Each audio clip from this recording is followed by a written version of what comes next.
Greetings, ladies and gentlemen, and welcome to Thrilling Duck's Spooptober Special. This is the first in a series of 3 ghoulish videos on the fiendishly under-discussed DS Castlevania trilogy. Enjoy the show. Ooh! Castlevania, one of the most legendary franchises in all of gaming.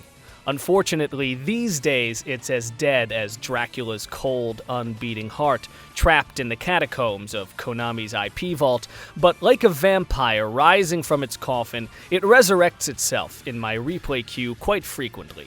And so, in honor of the spooky season and the launch of Netflix's Castlevania Nocturne, this year I want to take a moment to give a little love to some of its more unsung entries. To be clear, I wouldn't call the DS trilogy of Igavanias underrated per se, as they have a good reputation amongst fans and critics, but they do tend to live in the shadow of their father game, Symphony of the Night. So for now, let's let Symphony bow out of the spotlight and shine it instead on some of my personal favorite entries in this delightfully macabre series, kicking things off with Castlevania: Dawn of Sorrow, the game that got me into the series in the first place.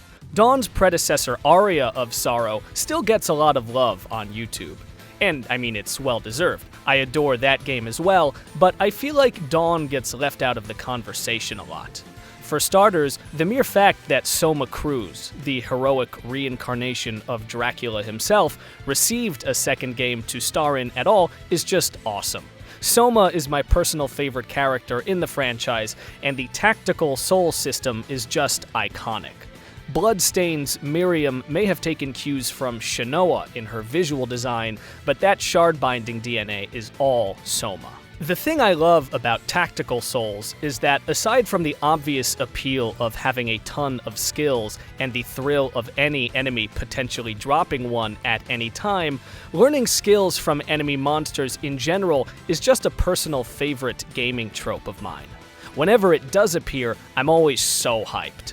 Blue mages are my absolute favorite job class in Final Fantasy games, and the vampire class in Bravely Default blew my mind.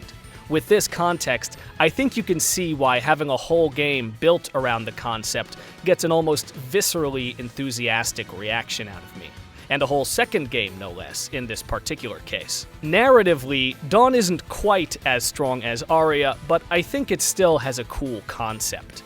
As a side note, Aria has a little bit of ludonarrative dissonance in the way Soma's ability, the power of dominance, is framed. Mechanically, it's basically copying monster abilities, but narratively, it's supposed to be the power to control monsters. This is all well and good, but every time Graham complains that the castle's monsters are under Soma's control, I'm like, bro, they all literally try and kill me on sight.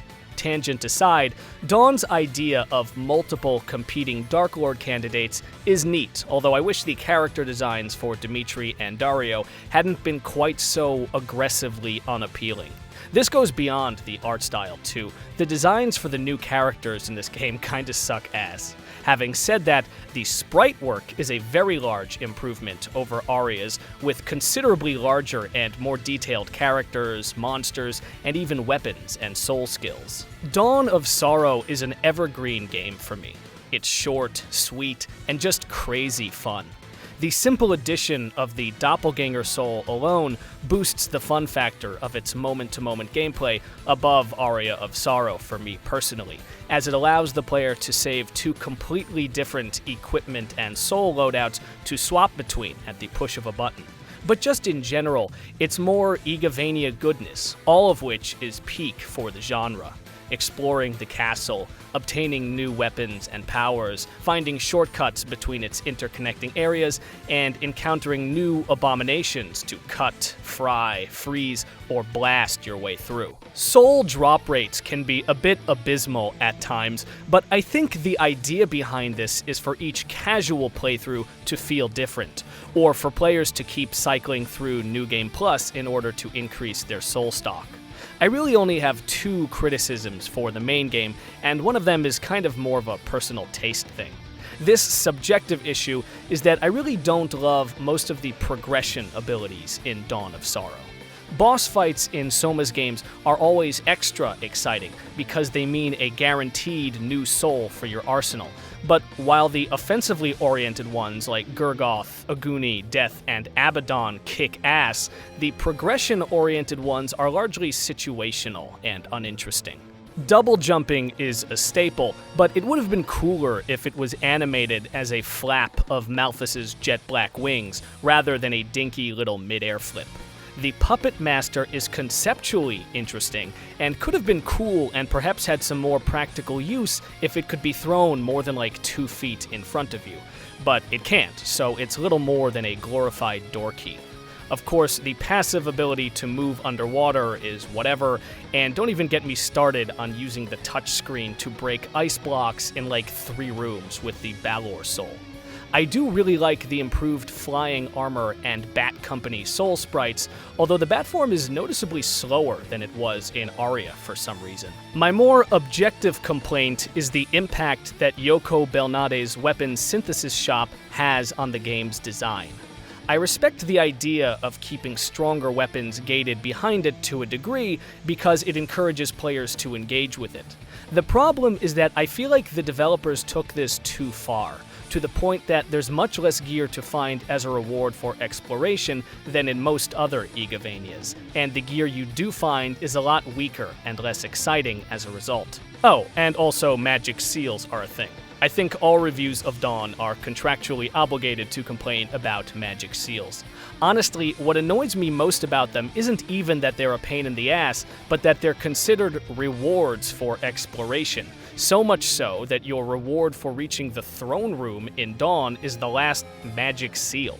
In Aria, you were rewarded for this milestone with Dracula's tunic, one of the best pieces of armor in the game, and the Black Panther Soul, a super fun and practical mobility option. In Dawn, it's just a magic seal that nobody even wants. Regardless, none of these blemishes can ruin the overall experience of one of Symphony of the Night's favorite sons, and Daddy Alucard even makes his first playable appearance since Symphony in pretty much the single greatest alt character mode in all of Castlevania, Dawn of Sorrow's take on Julius mode. Alt character modes are consistently one of my favorite things about Igavanias. I have almost as much fun with the Richter and Maria modes in Symphony of the Night as I do with the main game, and I really appreciated Julius mode in Aria of Sorrow. Like, I love that even Soma's games don't compromise on giving you the classic Belmont experience as well. Julius mode in Dawn of Sorrow, though, is next level hype. This shit slaps.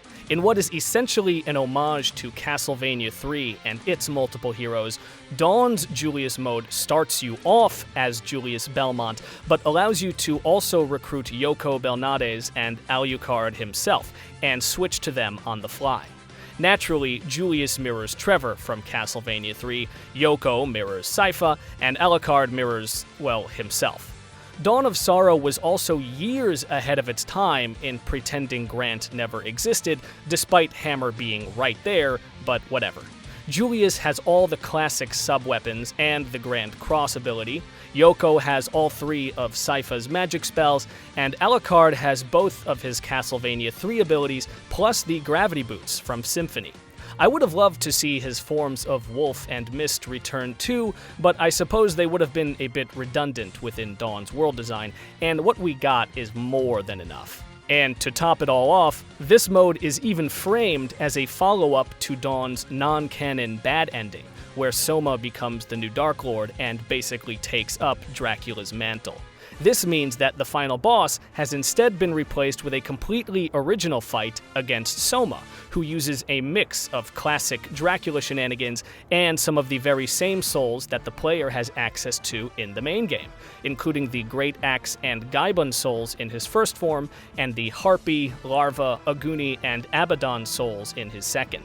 The fan service is unreal, and for me, no revisit to Dawn of Sorrow is complete without also hitting up Julius mode again. Honestly, I can gush about this game all day, but as unlike Dracula, I am but a pitiful mortal whose time on this earth is limited. I need to get to work on the next part of this little retrospective trilogy. So join me next time, if you will, as I gush about another personal all-time favorite of mine, Castlevania Portrait of Ruin. Thanks for watching. Oh, and also be sure to leave a spooky like and a ghoulish comment. Ooh!